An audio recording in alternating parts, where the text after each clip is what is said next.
Hi guys, welcome back to my channel. As promised, this is part 2 of the Neo and Kholiwe episode. I hope you get to enjoy this as well.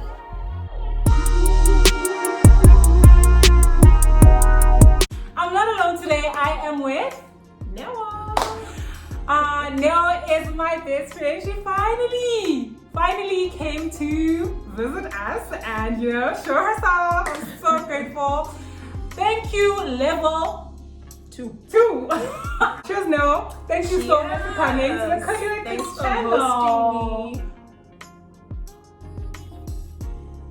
me. And we are going to be talking mostly about just friendships and specifically how our friendship developed and has, gotten to where it is today. What I really love about you, we don't have to see each other and speak every day, but it's almost like the day we see each other, it's like we pick up where we left off, and there was never like. And it's never, I think one thing I just want to add, sorry to cut you, like it's never performative. Like I feel like we don't do it on purpose, but there's certain people that we're around, it's like we put on a performance, not necessarily, I'm not saying like theatrics or anything, but there's certain people that when we are around, we kind of have to put on a certain face, put on a certain character, but it's never been like that when they're literally, we're just like, okay, this is where I'm at, like, no, come to me if I'm cuckoo or whatever, like, and I'll be like, okay, what are you making? Okay, I'm making pop and milk, whatever, like chilled vibes. So like, yeah, I think for me that's literally my favorite thing about you and us. Yeah, I'm so glad you're still in my life because we've had some what do you call it? There's been touch and go, not touch and go really for us, but I think there's been instances where it could have, like other things could have influenced how we then interacted with each other. But I think the fact that we've been so like real with each other all the time, even through From those the things, beginning. it helps. Because even when everything is happening, it's never, well, in my head, it's never been a question of, why is Neo not talking to me, whatever. Because I always know where your heart is. Like, you have such a good heart that even when there's chaos, I know where your heart is at and I know that you get where I'm at. So I think, that's been amazing. Oh wow. We've had a lot of memories, and it's so Absolutely. weird. So my sister, funny story, she literally called me out on this, that I basically steal friendships. So how I met Aru, she was best friends with my cousin, and then we just we gelled, and then we got closer and all that. And same with you, you were actually a mutual friend, but we got closer and stuff. So she always says, you always become besties with everybody. And not to get into too much yada yada, but it always happens like that. But my thing is also, it's not like something to be called out on, it's something to be reminded of. Yeah. But it's not a negative. It's like, okay, so you made someone's friend and then you became really good friends with them.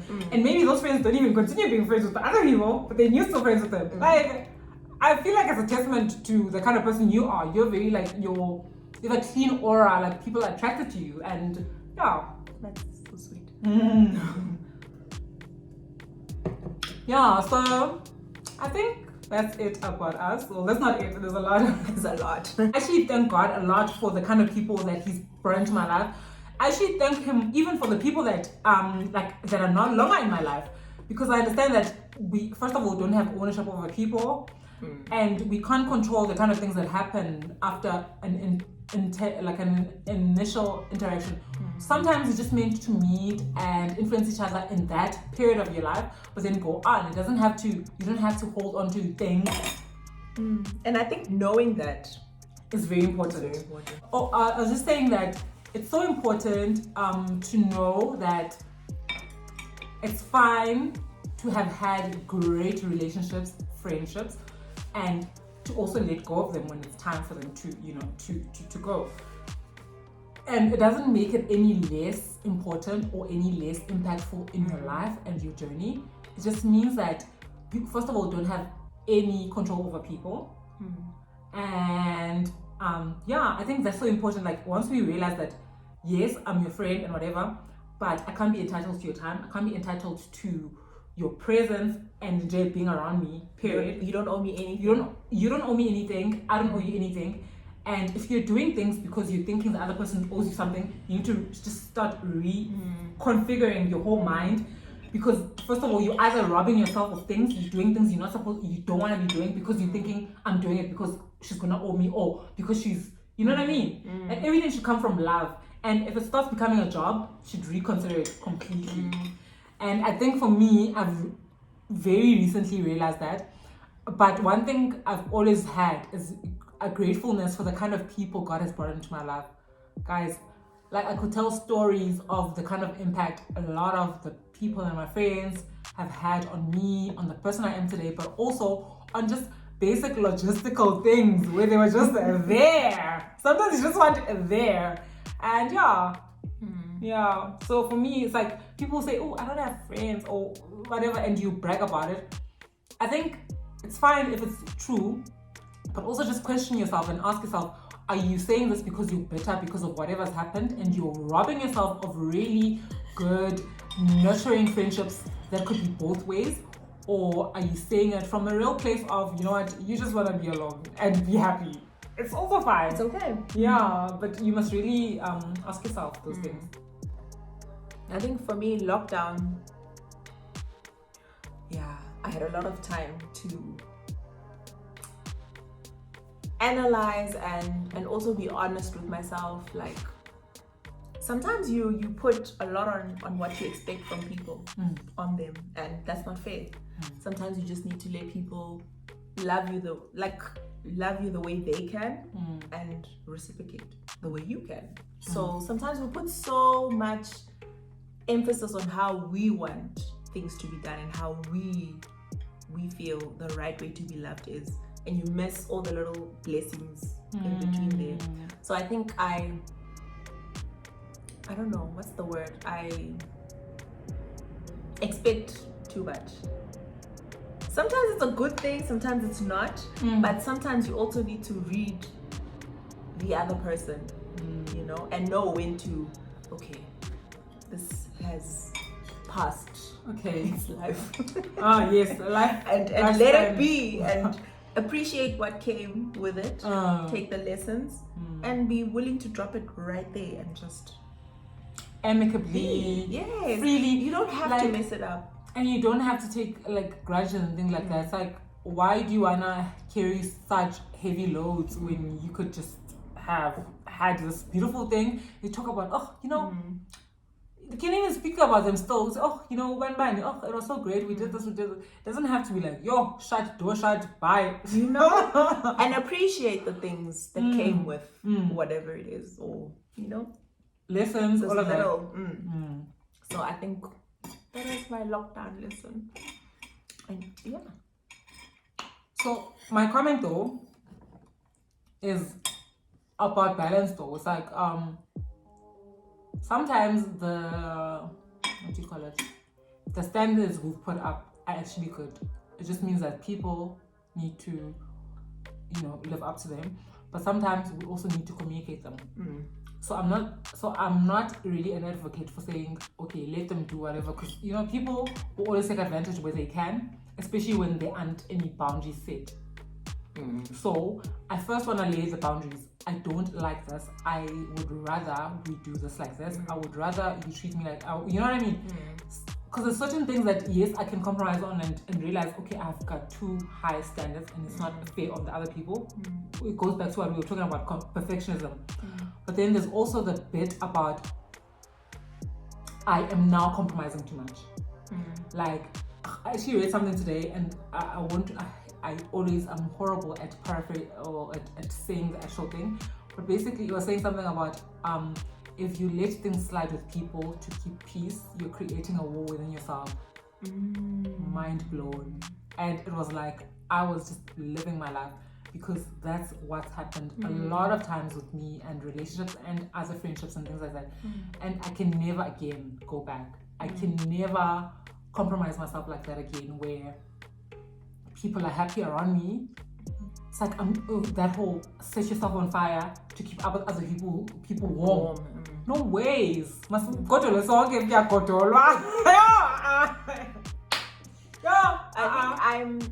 we like complete opposites. I think when you not happy about something, you'd say it right then and there, and it's up to the person. Are you gonna take it or you're not? And with me, I'm such a protector of feelings. I'll find a way to, like, you know, the hamburger approach, where I'll give you, you know, the buns to cushion the patty, and I don't give you things the way they are because I want to protect your feelings. I think it's also me reflecting on how people approach me, I don't know, or how people speak, or how I grew up, I guess, and how I remember being corrected. So I always don't wanna, you know, step on toes. So I always find the most amicable, the most politically correct. Like I'll never, you know. But I'm starting to learn that sometimes hard truths are unnecessary, and sometimes being blunt is the only way to rock the boat. So you must just say it as it is, and how they receive it is not your business. But you've said how it should be. Especially when you know it's your truth. Like, it's different when you, I think, okay, so it's interesting that you said that. Do you think that I've always been like that? Do you think that I've always just said the truth immediately? No. I think it's something that came with time. I think the conversations we've been having, like recent, I've seen it. But it's not something that I've known, like, it's not years ago. Yes. But I've recently started picking it up, where you would, okay, listen, this is how this made me feel, and, you know, go straight for the jugular. Yes. It's like, if I first, and before you'd probably tell me later on, like a good example, when I moved to Midrand, and I said, come on, I'm gonna cook, and I didn't. And then I let somebody else cook, and she burnt the food. And then later on, you were like, I expected you to cook and do something nice. That was later. But the Kholiwe today would say it right then and there, and straight for the jacket. Yes. I love that you make that story. Guys, it's like, okay, I know this wasn't like the best or whatever, but I still did something. Imagine I invite Neo and I say, Neo, come through for dinner. Yo, leaving my house, I did that. going to dinner at Neo's. But also, it goes back to the whole expectations thing that we have, because I think this is what I would do if you were coming over, and then I expect the same. But also, you were busy, you were doing your own things and whatever, and you had this visitor. She lets this girl who's so drunk cook, and she makes some pasta, burnt. Like where every bite you're taking, you can have that. I don't even like call smoky, like burnt. Imagine burnt pasta, guys. Beyond. And also when you get invited to a dinner, you like, oh, I'm not gonna eat, man, with the appetite. And I know Neo can cook. Like, I'm just like, I was excited. She could have cooked the exact same meal. Like, don't add anything extra. It would have been everything I would have expected and wanted on that day. Yeah, peg. And also, I know I'm using the word let is because she wanted to cook it, but the person offered and she let them. She said no. She didn't say no, because I'm pretty sure you also know how that person cooks. But you're just like, I actually thought she's good. But okay, I won't lie. Maybe she is. It's just that she was drunk. She was drunk on that day. She was. Yeah. And I did let her, because she was sort of forceful about it. Yes, she's also one of those people who are like, who you should be putting boundaries for. You know what I mean? Okay, so, that was a side story. But an important thing is,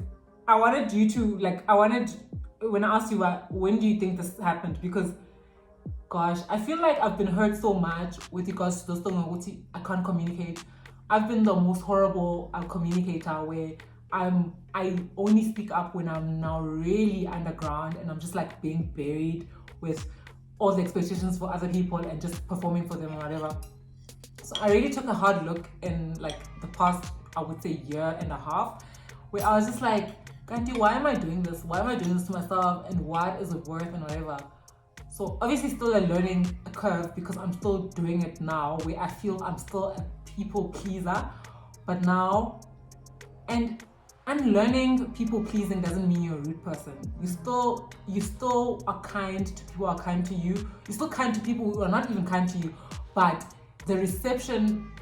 how the reciprocation happens is that you realize, okay, this person is not worth my time. It's not worth the kind of decency I'm giving them because they're not giving me anything. So you realize it and you stop it right there and you make them know.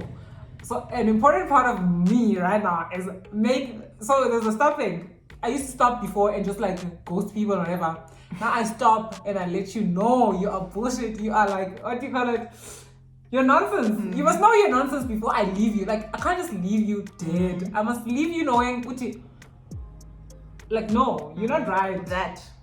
So for me, like, it's so important, and it's so, you know how people say, oh, I need closure. Once I tell you, Uti, you're nonsense, you think you're this, but you're not, and all of these things, and you should do it. And believe you me, it's not, the way I do it, okay, it is confrontational, but I try to do it in such a way that it's coming from me and how I experience you, not who you are. I don't say you are this. I say you make me feel like this. You made me, or this is how I experienced you, so that you can see.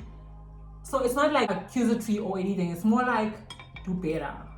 Like I put myself out there. I did this and this and this, but you couldn't reciprocate. You couldn't whatever. So that's what I've been doing recently.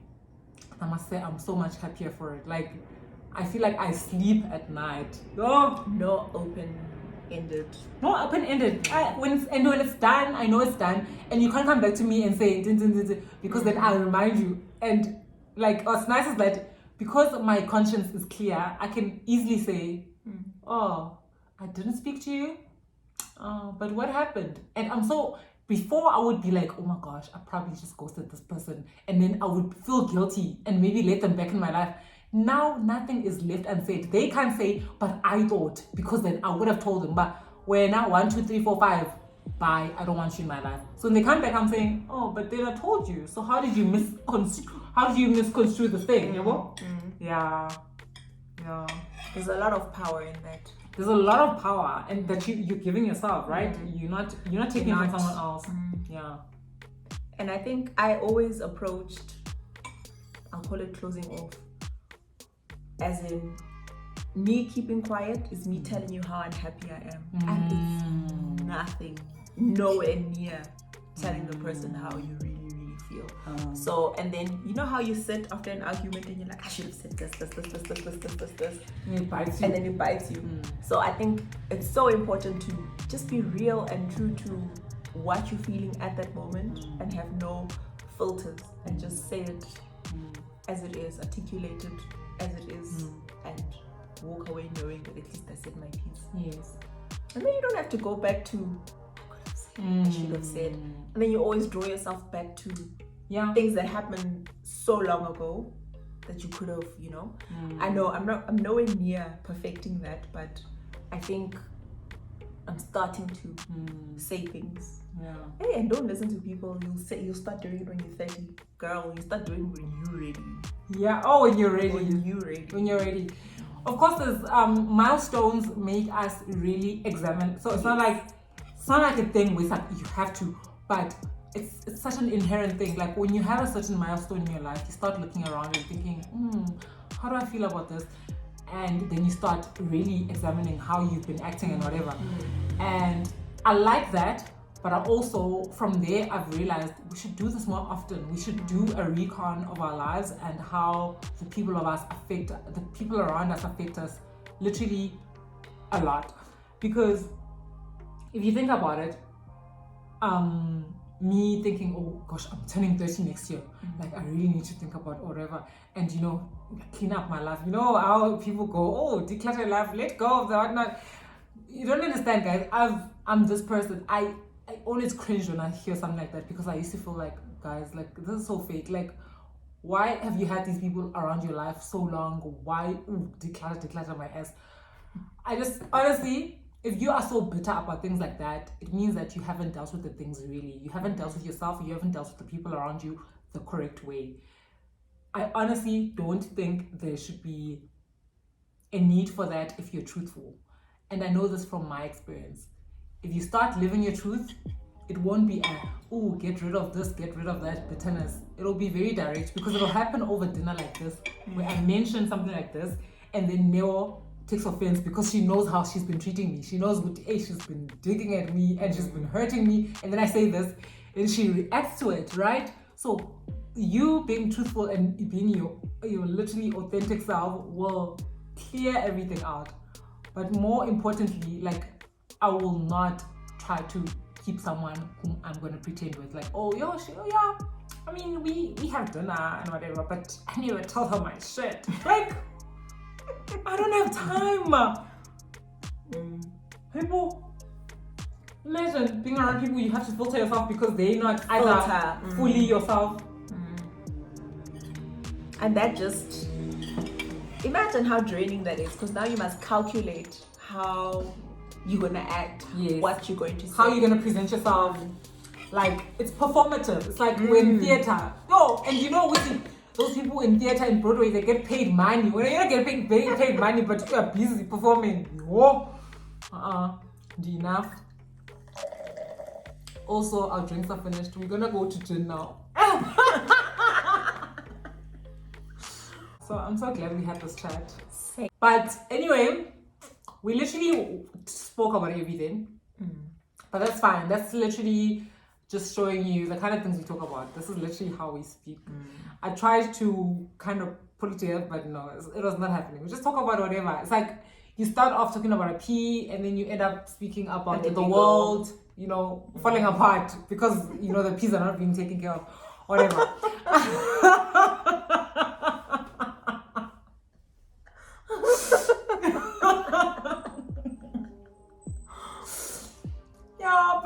This was our chilled session. Take care of the peas, man. This is a food channel after all. Remember the peas, remember. Now, any last words for my subscribers? I think what I loved about it is it's very natural. This is just us on a daily. Yeah. This is usually what we talk about. So I'm really happy that I got to share this. So I'm really glad I got to do this with you. And I'm so happy that you're like part of my life.